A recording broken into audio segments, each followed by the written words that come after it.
नमस्कार दोस्तों, रामनार क्लासेस में आप सबका स्वागत है। आज हम लोग बिहार दरोगा का प्रैक्टिस सेट 3 देखेंगे। 2 प्रैक्टिस सेट हमने अपलोड कर दिया है। यदि आप लोगों ने नहीं देखा है तो हमारे चैनल पर जाकर के देख ले उसे। हम लोग जो ये बिहार दरोगा का प्रैक्टिस सेट लगा रहे हैं, ये राकेश सर के द्वारा जारी किया गया है। वॉल्यूम 1 है, जिसमें टोटल 16 प्रैक्टिस सेट दे रखा है। तो आज हम लोग प्रैक्टिस सेट तीसरा देखेंगे। यदि आप हमारे चैनल पर नए हैं तो चैनल को सब्सक्राइब कर लें, ताकि आने वाले वीडियो का नोटिफिकेशन आप सबको मिल जाए। तो चलिए स्टार्ट करते हैं।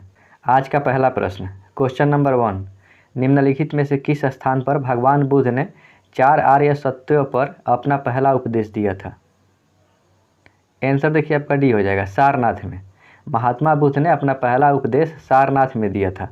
महात्मा बुद्ध का जन्म 563 ईसा पूर्व में लुम्बिनी में हुआ था, और महात्मा बुद्ध का जो मृत्यु हुआ था 483 ईसा पूर्व में कुशीनगर में, और ज्ञान की प्राप्ति बोध गया में हुआ था। तो आप लोग इसे भी याद रखिएगा। पहला का आंसर आपका डी हो जाएगा। क्वेश्चन नंबर 2, पानीपत की तीसरी लड़ाई निम्नलिखित में से किसके बीच लड़ी गई थी? आंसर देखिए आपका ये हो जाएगा, मराठा साम्राज्य और अहमद शाह दुरानी के बीच में। ठीक ना? तो जो अफगान का जो शासक अहमद शाह दुरानी था, इसके और मराठा के बीच में हुआ था, जिसमें मराठों की हार हुई थी। पानीपत की तीसरी लड़ाई 1761 में हुई थी। इसे भी आप लोग याद रखिएगा। पानीपत की पहली लड़ाई 1526 में हुआ था, और पानीपत की जो दूसरी लड़ाई हुई थी 1556 में हुआ था। तो आप लोग इसे भी याद रखिएगा। 2 का आंसर आपका ए हो जाएगा। क्वेश्चन नंबर 3, सम्राट अशोक ने निम्नलिखित के बाद बौद्ध धर्म ग्रहण किया। आंसर देखिए आपका ये हो जाएगा, कलिंग युद्ध के बाद। सम्राट अशोक ने कलिंग युद्ध के बाद बौद्ध धर्म ग्रहण कर लिया था। जो कलिंग का युद्ध जो हुआ था आपका 261 BC यानी 261 ईसा पूर्व में हुआ था। तो इसे आप लोग याद रखिएगा। बक्सर का जो युद्ध हुआ था 1764 में हुआ था। हल्दी घाटी का जो युद्ध हुई थी वो आपको 1576 में हुआ था। और तराइन के जो युद्ध हुई थी, तो पहला तराइन का युद्ध 1191 में हुई थी, और दूसरी जो तराइन का युद्ध हुआ था 1192 में हुई थी। तो आप लोग इसे भी याद रखिएगा। 3 का आंसर आपका ए हो जाएगा। क्वेश्चन नंबर 4, निम्नलिखित में से किसने दीन ए इलाही आरंभ किया? आंसर देखिए आपका सी हो जाएगा, अकबर ने। दीन ए इलाही की शुरुआत अकबर ने 1582 में किया था। तो आप लोग ये डेट भी याद रखिएगा। ठीक है, 4 का आंसर आपका सी हो जाएगा। क्वेश्चन नंबर 5, भारतीय संविधान के किस अनुसूची में पंचायती राज संस्थाओं का प्रावधान शामिल है? आंसर देखिए आपका बी हो जाएगा, 11वीं अनुसूची में। पंचायती राज संस्थाओं का प्रावधान संविधान में 11वीं अनुसूची में दे रखा है। 12वीं अनुसूची के बारे में बात करें तो नगर पालिका के बारे में, और दल बदल से संबंधित 10वीं अनुसूची है। तो 5 का आंसर आपका बी हो जाएगा। क्वेश्चन नंबर 6, आपातकाल के उद्घोषणा हो तब निम्नलिखित में से कौन से मूल अधिकार को छोड़कर अन्य सभी मूल अधिकारों के परिवर्तन के लिए न्यायालय में जाने का अधिकार निलंबित रहता है? आंसर देखिए आपका ये हो जाएगा, अनुच्छेद 20 और अनुच्छेद 21। ठीक है, तो इसे आप लोग याद रखिएगा। 6 का आंसर ए हो जाएगा। क्वेश्चन नंबर 7, भारतीय संविधान के किस अनुच्छेद के अनुसार मंत्रिपरिषद सामूहिक रूप से लोकसभा के प्रति जवाबदेही होगा? आंसर देखिए आपका बी हो जाएगा, अनुच्छेद 75। ठीक ना? अनुच्छेद 75 में मंत्रिपरिषद सामूहिक रूप से लोकसभा के प्रति जवाबदेही होगा। 7 का आंसर आपका बी हो जाएगा। क्वेश्चन नंबर 8, हाल ही में जारी वर्ल्ड हैप्पीनेस रिपोर्ट 2022 में भारत को कौन सा स्थान मिला है? आंसर देखिए आपका सी हो जाएगा, 136। ठीक ना? वर्ल्ड हैप्पीनेस रिपोर्ट 2022 कह रहा है, तो ये आपका 136 हो जाएगा। अगर वर्ल्ड हैप्पीनेस रिपोर्ट 2023 कहता तो 2023 में 126वां रैंक है। तो आप लोग इसे भी याद रखिएगा, 2023 में, परंतु ये 2022 में पूछ रहा है, तो आपका 136वां रैंक है। 8 का आंसर सी हो जाएगा। क्वेश्चन नंबर 9, कथकली किस भारतीय राज्य का लोक नृत्य है? आंसर देखिए आपका सी हो जाएगा। कथकली जो लोक नृत्य है आपका केरल का है। कथकली हो गया, और मोहिनीअट्टम ये भी केरल का है। ठीक ना? उत्तर भारत का कथक है। ठीक ना? कन्फ्यूजन मत करिएगा। कथकली कहे तो केरल हो जाएगा, और सिर्फ कथक कहे तो आपका उत्तर भारत का हो जाएगा। आंध्र प्रदेश के कुचिपुड़ी हो जाएगा, और कर्नाटक का जो प्रसिद्ध जो लोक नृत्य है आपका यक्षगान है। तो 9 का आंसर आपका सी हो जाएगा। क्वेश्चन नंबर 10, श्रीलंका की सबसे लंबी नदी है? आंसर देखिए आपका सी हो जाएगा, महावेली गंगा नदी। ठीक ना? महावेली गंगा नदी जो है आपका ये श्रीलंका की सबसे लंबी नदी है। 10 का आंसर सी हो जाएगा। क्वेश्चन नंबर 11, अंडमान और निकोबार द्वीप समूह को अलग करने वाले जलमार्ग की पहचान कीजिए। आंसर देखिए आपका ये डी हो जाएगा, 10 डिग्री चैनल। अंडमान और निकोबार को 10 डिग्री चैनल अलग करता है, ठीक ना। पाक जो जलडमरू मध्य है आपका भारत और श्रीलंका के बीच में है, इसे भी आप लोग याद रखिएगा। 10 का आंसर आपका डी हो जाएगा। Question number 12, Kanchenjunga biosphere reserve निम्नलिखित में से किस राज्य में स्थित है? आंसर देखिए आपका बी हो जाएगा, सिक्किम में है। कंचनजंगा बायोस्फीयर रिजर्व आपका भारत के सिक्किम राज्य में है। 12 का आंसर बी हो जाएगा। क्वेश्चन नंबर 13, वर्ष 2011 की जनगणना के अनुसार भारत की साक्षरता दर कितनी प्रतिशत है? आंसर देखिए आपका सी हो जाएगा, 74% है। क्वेश्चन नंबर 14, ऑपरेशन फ्लड किससे संबंधित है? आंसर देखिए आपका सी हो जाएगा, भारत के दूध उद्योग से। ऑपरेशन फ्लड की जो शुरुआत हुई थी आपका 1970 में हुई थी, इसे भी आप लोग याद रखिएगा। 14 का आंसर सी हो जाएगा। क्वेश्चन नंबर 15, रेडियम की खोज किसने की? आंसर देखिए आपका सी हो जाएगा, पियरे और मैरी क्यूरी ने। रेडियम की खोज पियरे और मैरी क्यूरी ने की थी। 15 का आंसर सी हो जाएगा। क्वेश्चन नंबर 16, जल एवं खनिज पदार्थों को जड़ से पत्तियों तक ले जाने के लिए कौन सा पादप ऊतक जिम्मेदार है? आंसर देखिए आपका बी हो जाएगा, जाइलम, ठीक ना। जल एवं खनिज पदार्थों को जड़ से पत्तियों तक ले जाने के लिए जाइलम पादप ऊतक जिम्मेदार है। 16 का आंसर आपका बी हो जाएगा। क्वेश्चन नंबर 17, मानव शरीर में पाचन तंत्र के सबसे लंबा हिस्सा कौन सा है? आंसर देखिए आपका बी हो जाएगा, छोटी आंत यानी स्मॉल इंटेस्टाइन। मानव शरीर में पाचन तंत्र का सबसे लंबा हिस्सा छोटी आंत होता है। 17 का आंसर आपका बी हो जाएगा। क्वेश्चन नंबर 18, प्रतिवर्ष केंद्रीय उत्पाद शुल्क दिवस कब मनाया जाता है? आंसर देखिए आपका सी हो जाएगा, 24 फरवरी को। केंद्रीय उत्पाद शुल्क दिवस 24 फरवरी को मनाया जाता है। 18 का आंसर आपका सी हो जाएगा। क्वेश्चन नंबर 19, किस फिल्म ने 94वें अकादमी पुरस्कार में सर्वश्रेष्ठ फिल्म का पुरस्कार जीता है? आंसर देखिए आपका बी हो जाएगा, कोडा। क्वेश्चन नंबर 20, जवाहरलाल नेहरू बंदरगाह कहाँ स्थित है? आंसर देखिए आपका बी हो जाएगा, महाराष्ट्र में। जवाहरलाल नेहरू बंदरगाह महाराष्ट्र में स्थित है। क्वेश्चन नंबर 20 का आंसर आपका बी हो जाएगा। क्वेश्चन नंबर 21, डैश काल को भारतीय इतिहास में स्वर्णिम काल के रूप में परिभाषित किया गया है? आंसर देखिए आपका सी हो जाएगा, गुप्त काल को। गुप्त काल को भारतीय इतिहास के स्वर्णिम काल के रूप में परिभाषित किया गया है। 21 का आंसर आपका सी हो जाएगा। क्वेश्चन नंबर 22, 1618 ईस्वी में हर्षवर्धन को निम्न में से किसने पराजित किया था? आंसर देखिए आपका बी हो जाएगा, पुलकेशिन द्वितीय ने। चालुक्य वंश के राजा पुलकेशिन द्वितीय ने 1618 ईस्वी में हर्षवर्धन को नर्मदा नदी के तट पर हराया था। तो आप लोग इसे भी याद रखिएगा। 22 का आंसर बी हो जाएगा। क्वेश्चन नंबर 23, क्षेत्रफल के मामले में मुगल साम्राज्य डैश के शासनकाल में अपनी चरम सीमा पर पहुंचा? आंसर देखिए आपका बी हो जाएगा, औरंगजेब के समय में।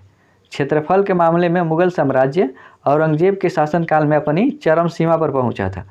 क्वेश्चन नंबर 24, किस सिख गुरु ने सिख धर्म के पवित्र धर्म ग्रंथ आदि ग्रंथ का संकलन किया था? आंसर देखिए आपका सी हो जाएगा, गुरु अर्जुन देव ने। गुरु अर्जुन देव ये आपका सिख धर्म के आपके 5वें गुरु थे, ठीक ना। आप लोग इसे भी याद रखिएगा। 24 का आंसर आपका सी हो जाएगा। क्वेश्चन नंबर 25, मराठा साम्राज्य और ब्रिटिश ईस्ट इंडिया कंपनी के प्रतिनिधियों ने किस वर्ष सालबाई की संधि पर हस्ताक्षर किया था? आंसर देखिए आपका ये हो जाएगा, 1782 ईस्वी में। सालबाई की संधि 1782 ईस्वी में मुगल साम्राज्य और ब्रिटिश ईस्ट इंडिया कंपनी के बीच हुआ था। 25 का आंसर आपका ए हो जाएगा।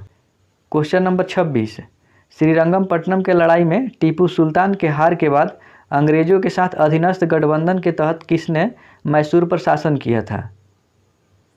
आंसर आपका सी हो जाएगा, वडियार वंश ने। श्रीरंगपट्टनम की जो लड़ाई हुई थी आपका 1799 में हुई थी, जहाँ पे टीपू सुल्तान की मृत्यु हो जाती है। उसके बाद मैसूर पर वडियार वंश का शासन स्टार्ट हो जाता है। 26 का आंसर आपका सी हो जाएगा। क्वेश्चन नंबर 27, ब्रिटिश भारत के तत्कालिक गवर्नर जनरल कौन थे जब सती प्रथा अवैध और दंडनीय बनाई गई थी? आंसर देखिए आपका सी हो जाएगा, लॉर्ड विलियम बेंटिंक थे। 1829 ईस्वी में, ठीक ना, सती प्रथा को अवैध घोषित किया गया था। उस समय जो भारत के जो तत्कालिक गवर्नर जनरल थे वो आपका लॉर्ड विलियम बेंटिंक थे। 27 का आंसर आपका सी हो जाएगा। क्वेश्चन नंबर 28, किस भारतीय व्यक्ति को ब्रिटिश सत्ता द्वारा नाइटहुड की उपाधि दी गई थी लेकिन उन्होंने जलियांवाला बाग नरसंहार के बाद लौटा दी।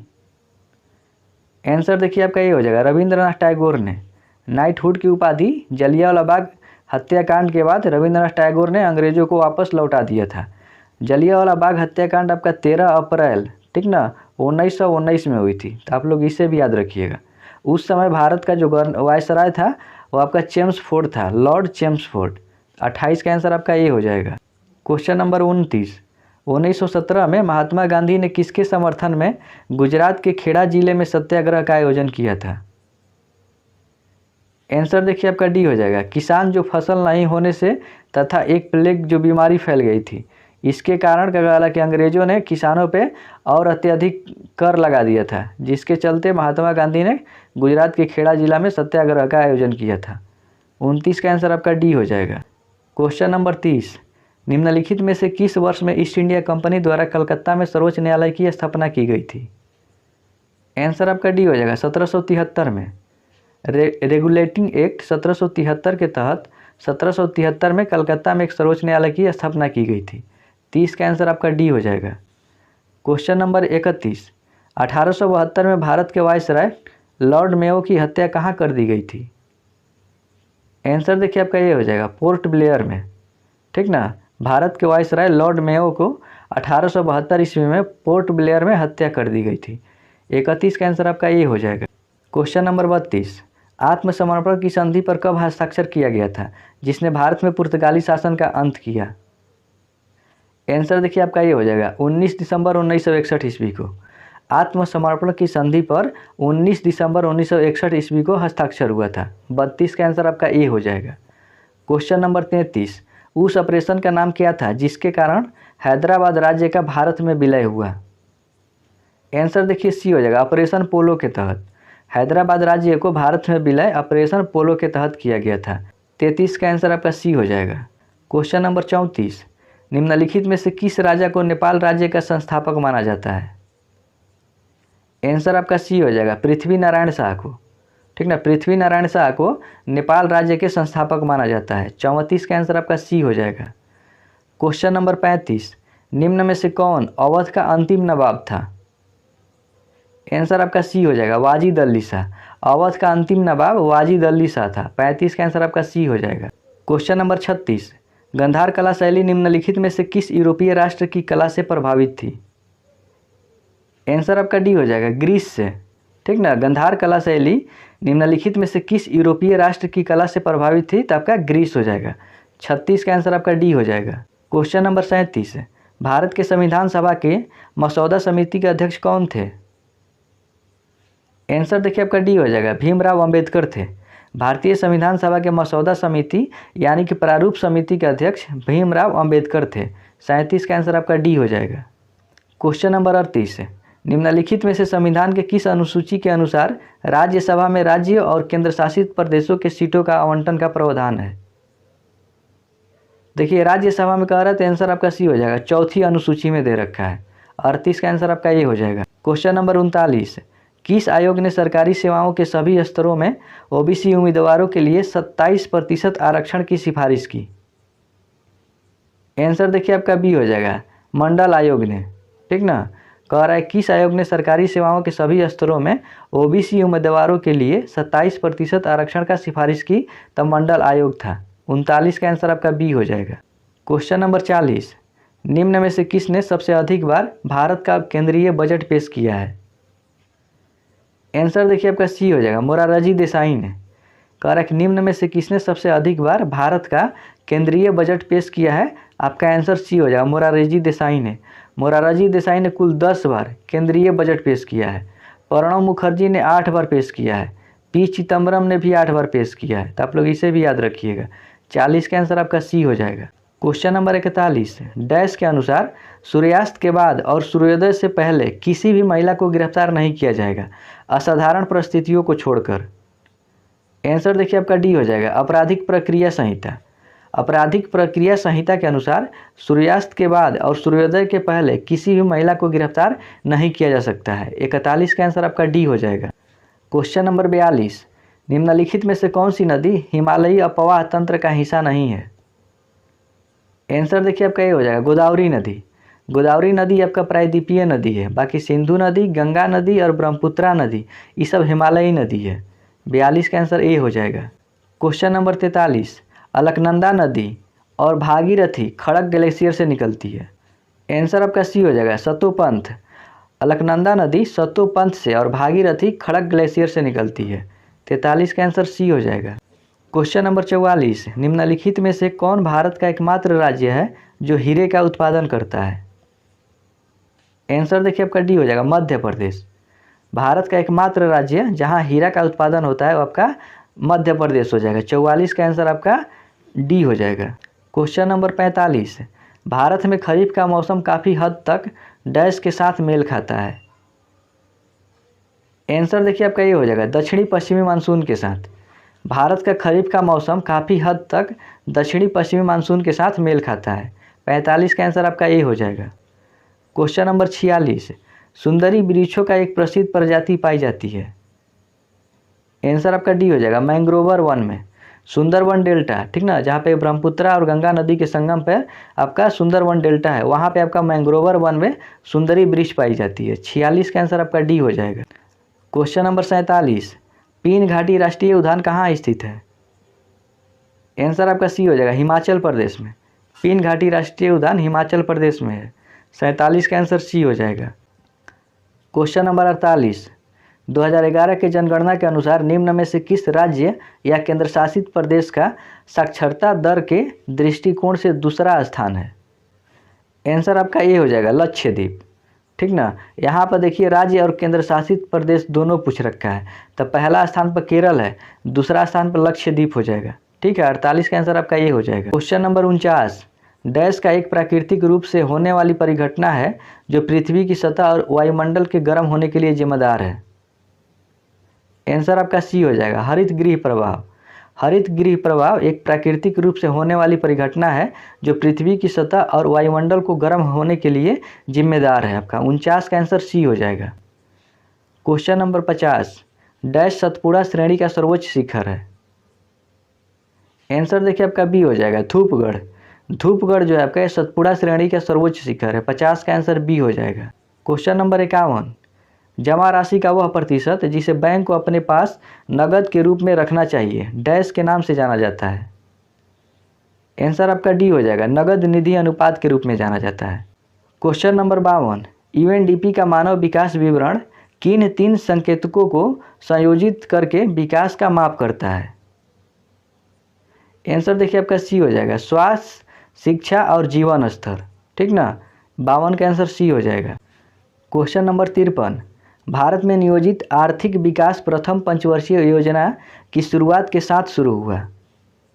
आंसर देखिए आपका ये हो जाएगा, 1951, ठीक ना। प्रथम पंचवर्षीय योजना 1951 से लेकर के 56 तक, और 1951 में ही नियोजित आर्थिक विकास प्रथम पंचवर्षीय योजना की शुरुआत के साथ शुरू हुआ था। 53 का आंसर ए हो जाएगा। क्वेश्चन नंबर 54, 17 दिसंबर 1931 को भारतीय सांख्यिकी संस्थान की स्थापना किसने की थी। आंसर देखिए आपका ये हो जाएगा, पीसी महालानोबिस ने 17 दिसंबर 1931 ईस्वी को भारतीय सांख्यिकी संस्थान की स्थापना पीसी महालानोबिस ने किया था। 54 का आंसर आपका ए हो जाएगा। क्वेश्चन नंबर 55, भारत में कृषि फसलों का न्यूनतम समर्थन मूल्य यानी कि एमएसपी सरकार के किस संस्था के सिफारिश पर भारत सरकार के द्वारा तय किया जाता है। आंसर आपका बी हो जाएगा, कृषि लागत एवं मूल्य आयोग। 55 का आंसर बी हो जाएगा। क्वेश्चन नंबर 56, एक नॉटिकल मील डैश के बराबर होता है। आंसर आपका बी हो जाएगा, 1852 मीटर। एक नॉटिकल मील बराबर 1852 मीटर होता है। 56 का आंसर बी हो जाएगा। क्वेश्चन नंबर 57, परमाणु संलयन अभिक्रिया निम्न में से किस समीकरण पर आधारित है। आंसर आपका ये हो जाएगा, ई बराबर mc²। ई जहाँ पे ऊर्जा है यानी एनर्जी, एम आपका मास यानी द्रव्यमान, और सी जो है आपका प्रकाश का वेग है। 57 का आंसर आपका ये हो जाएगा। क्वेश्चन नंबर 58, किसी पिंड की गति और स्थितिज ऊर्जा उसकी डैश ऊर्जा का घटक है। आंसर देखिए आपका सी हो जाएगा, यांत्रिक ऊर्जा। किसी पिंड की गतिज और स्थितिज ऊर्जा यांत्रिक ऊर्जा का घटक है, ठीक है। 58 का आंसर आपका सी हो जाएगा। क्वेश्चन नंबर 59, निम्नलिखित में से किस वैज्ञानिक ने डायनामाइट का आविष्कार किया था। आंसर आपका ये हो जाएगा, अल्फ्रेड नोबेल ने। अल्फ्रेड नोबेल ने डायनामाइट का आविष्कार किया था। तड़ित चालक का आविष्कार बेंजामिन फ्रैंकलिन ने किया था। और डीजल इंजन का आविष्कार आपका रुडोल्फ डीजल ने, और इलेक्ट्रिक बल्ब का आविष्कार थॉमस अल्वा एडिसन ने किया था। तो आप लोग इसे भी याद रखिएगा। 59 का आंसर ए हो जाएगा। क्वेश्चन नंबर 60, निम्न में से कौन ध्वनि तरंग की एक विशेषता नहीं है? आंसर आपका बी हो जाएगा, प्रकृति। ठीक ना, ध्वनि तरंग की विशेषता प्रकृति नहीं है, बाकी वेग, तरंग दैर्ध्य और आयाम है। 60 का आंसर आपका बी हो जाएगा। क्वेश्चन नंबर 61, 25 डिग्री सेल्सियस तापमान पर शुद्ध जल का पीएच मान कितना होता है? आंसर आपका ये हो जाएगा 7। शुद्ध जल का पीएच मान 7 होता है। 61 का आंसर ए हो जाएगा। क्वेश्चन नंबर 62, लोहे के किस गुण के कारण गर्म लोहे के टुकड़े को चाकू से पीटा जा सकता है? आंसर देखिए आपका ये हो जाएगा, आघात वर्धनीयता। ठीक ना, आघात वर्धनीयता गुण के कारण गर्म लोहे को पीटा जा सकता है। 62 का आंसर आपका ये हो जाएगा। क्वेश्चन नंबर 63, कोरंडम किसका एक अयस्क है? आंसर देखिए आपका डी हो जाएगा, एल्यूमिनियम का। कोरंडम जो है आपका ये एल्यूमिनियम का अयस्क है। 63 का आंसर आपका डी हो जाएगा। क्वेश्चन नंबर 64, हाइड्रोजन के सबसे बाहरी कोष में इलेक्ट्रॉन होते हैं? आंसर आपका बी हो जाएगा, 7 होते हैं। ठीक ना, हाइड्रोजन के सबसे बाहरी कोष में इलेक्ट्रॉनों की संख्या 7 होते हैं। आवर्त सारणी में 5 हाइड्रोजन होते हैं, फ्लोरीन, क्लोरीन, ब्रोमीन, आयोडीन और एस्टेटिन। तो आप लोग इसे भी याद रखिएगा। 64 का आंसर आपका बी हो जाएगा। क्वेश्चन नंबर 65, किस नियम के अनुसार एक आदर्श गैस का आयतन नियत दाब पर पूर्ण तापमान के समानुपाती होता है? आंसर देखिए आपका सी हो जाएगा, चार्ल्स का नियम। कह रहा है किस नियम के अनुसार एक आदर्श गैस का आयतन नियत दाब पर पूर्ण तापमान का समानुपाती होता है? तो आंसर आपका सी हो जाएगा, चार्ल्स का नियम। अगर पूछे कि जूल का नियम किसे कहते हैं, तो जूल के नियम में आपका क्या होता है कि आदर्श गैस का आंतरिक ऊर्जा केवल उसके तापमान पर निर्भर करता है, चाहे उसका आयतन और दबाव कुछ भी हो। अब वही बॉयल का नियम जो कहता है आपका कि गैस का दाब जो होता है आयतन के व्युत्क्रमानुपाती होता है। तो आप लोग इसे याद रखिएगा। 65 का आंसर सी हो जाएगा। क्वेश्चन नंबर 66, प्रकाश संश्लेषण की प्रक्रिया डैश की मौजूदगी में होती है? आंसर देखिए आपका बी हो जाएगा, क्लोरोफिल और सूर्य की रोशनी के मौजूदगी में। ठीक ना, प्रकाश संश्लेषण की प्रक्रिया आपका क्लोरोफिल और सूर्य की रोशनी में होती है। 66 का आंसर आपका बी हो जाएगा। क्वेश्चन नंबर 67, निम्न में से कौन सा रोग प्रोटीन के भारी कमी के कारण होता है? आंसर देखिए आपका ए हो जाएगा, परिगार्भिक। ठीक ना, परिगार्भिक रोग जो होती है आपका प्रोटीन के भारी कमी के कारण होती है। 67 का आंसर आपका ए हो जाएगा। क्वेश्चन नंबर 68, जेलीफिश किस प्रकार के समुदाय का उदाहरण है? आंसर देखिए आपका सी हो जाएगा, निडारिया का। जेलीफिश जो होता है आपका ये निडेरिया समुदाय का उदाहरण है। 68 का आंसर आपका सी हो जाएगा। क्वेश्चन नंबर 69, डैश को अक्सर प्राणी जगत के उभयचरों के रूप में जाना जाता है? आंसर आपका सी हो जाएगा, ब्रायोफाइटा को। ब्रायोफाइटा को अक्सर प्राणी जगत के उभयचरों के रूप में जाना जाता है। 69 का आंसर आपका सी हो जाएगा। क्वेश्चन नंबर 70, डैश वनस्पति विज्ञान की वह शाखा है जिसका संबंध जीव विज्ञान के अध्ययन एवं संरचना से है? आंसर आपका बी हो जाएगा, शरीर रचना विज्ञान। शरीर रचना विज्ञान वनस्पति विज्ञान की वह शाखा है जिसका संबंध जीव विज्ञान के अध्ययन एवं संरचना से है। 70 का आंसर आपका बी हो जाएगा। क्वेश्चन नंबर 71, शल्य चिकित्सा का जनक किसे कहा जाता है? आंसर आपका डी हो जाएगा, सुश्रुत को। शल्य चिकित्सा का जनक सुश्रुत को कहा जाता है। 71 का आंसर आपका डी हो जाएगा। क्वेश्चन नंबर 72, तने के भाग को निम्न के रूप में जाना जाता है? आंसर आपका ये हो जाएगा, नोड। तने के भाग को नोड के रूप में जाना जाता है। 72 का आंसर आपका ये हो जाएगा।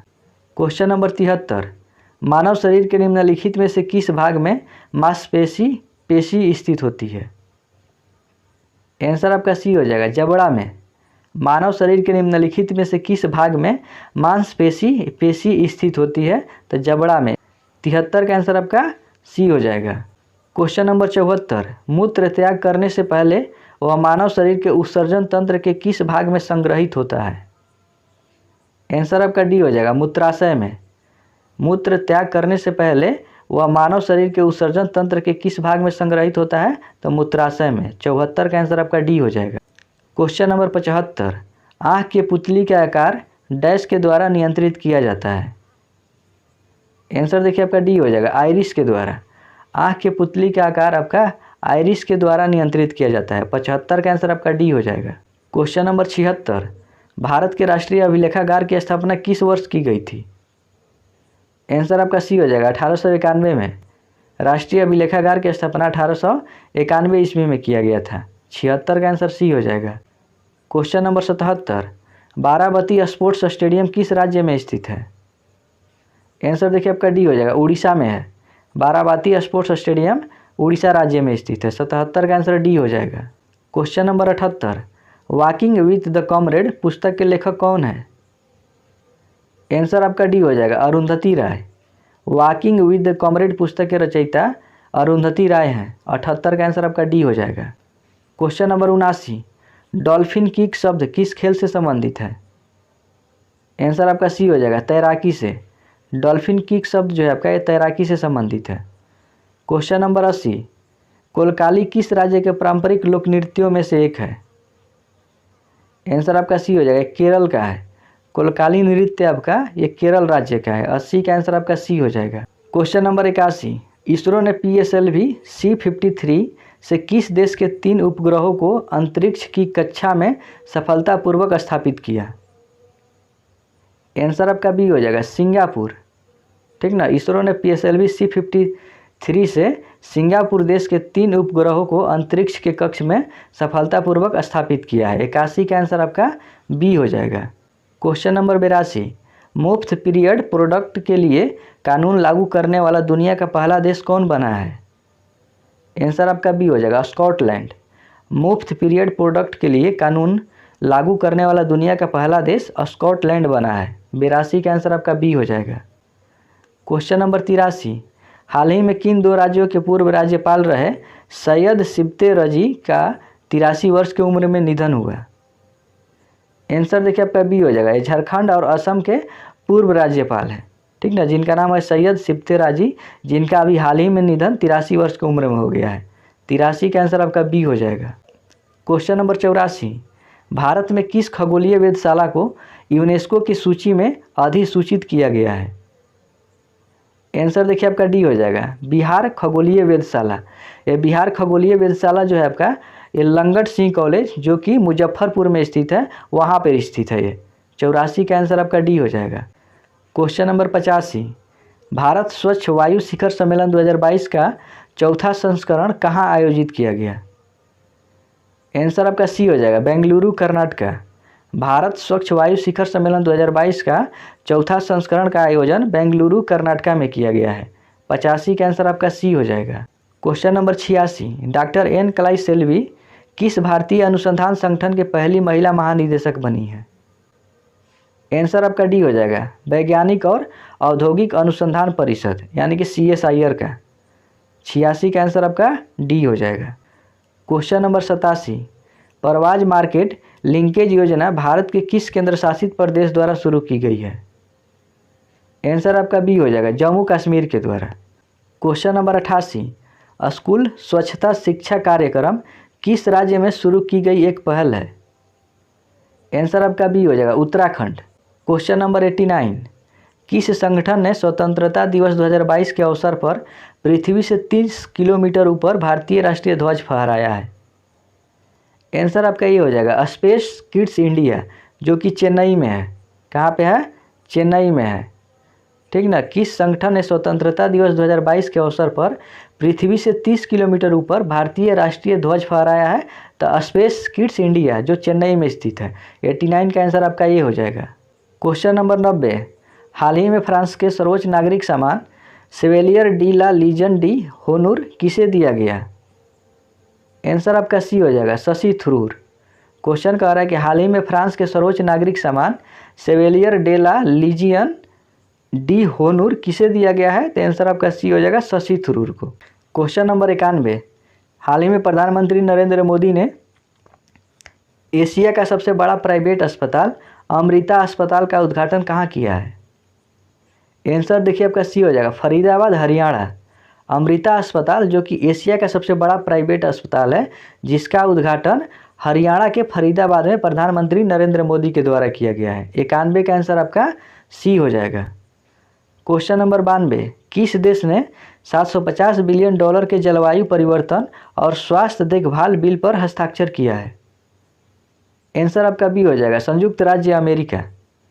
ठीक है, क्वेश्चन कह रहा है किस देश ने 750 बिलियन डॉलर के जलवायु परिवर्तन और स्वास्थ्य देखभाल बिल पर हस्ताक्षर किया है? तो आपका संयुक्त राज्य अमेरिका। 92 का आंसर आपका बी हो जाएगा। क्वेश्चन नंबर 93, द्विवार्षिक युद्ध अभ्यास पिच ब्लैक किस देश में आयोजित किया गया? आंसर देखिए आपका बी हो जाएगा, ऑस्ट्रेलिया में। ठीक ना, द्विवार्षिक युद्ध अभ्यास पिच ब्लैक आपका ऑस्ट्रेलिया में आयोजित किया गया है। 93 का आंसर आपका बी हो जाएगा। क्वेश्चन नंबर 94, अंडर 20 विश्व कुश्ती चैंपियनशिप में स्वर्ण जीतने वाली पहली भारतीय महिला रेसलर कौन बनी है? आंसर देखिए आपका सी हो जाएगा, अंतिम पंघाल। अंडर 20 विश्व कुश्ती चैंपियनशिप में स्वर्ण पदक जीतने वाली भारतीय पहली महिला रेसलर अंतिम पंघाल बनी है। 94 का आंसर आपका सी हो जाएगा। क्वेश्चन नंबर 95, एससीओ के रक्षा मंत्रियों की वार्षिक बैठक किस देश में आयोजित की जाएगी? आंसर आपका सी हो जाएगा, उज्बेकिस्तान में। 95 का आंसर आपका सी हो जाएगा। बाकी यहाँ से देखिए 5 क्वेश्चन जो है आपका वो मैथ और रीजनिंग का है, तो इसका हम आंसर बता दे रहे हैं, आप लोग खुद से कर लीजिएगा। 96 का आंसर देखिए आपका बी हो जाएगा। 97 का आंसर आपका बी हो जाएगा, 1250। 98 का आंसर आपका ए हो जाएगा, 14%।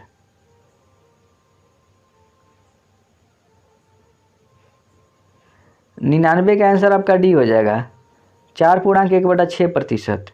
100 का आंसर आपका सी हो जाएगा, 207 हो जाएगा। आज का प्रश्न यही समाप्त होता है। यदि आप हमारे चैनल पर नए हैं तो चैनल को सब्सक्राइब कर लें ताकि आने वाली वीडियो का नोटिफिकेशन आप सबको मिल जाए। यदि हमारी वीडियो आप लोगों को पसंद आ रही हो तो हमारी वीडियो को लाइक करें और अपने दोस्तों के साथ ज़रूर शेयर करें। तो चलिए फिर मिलेंगे एक नए वीडियो के साथ, तब तक के लिए आप सभी को राधे राधे, जय श्री कृष्ण।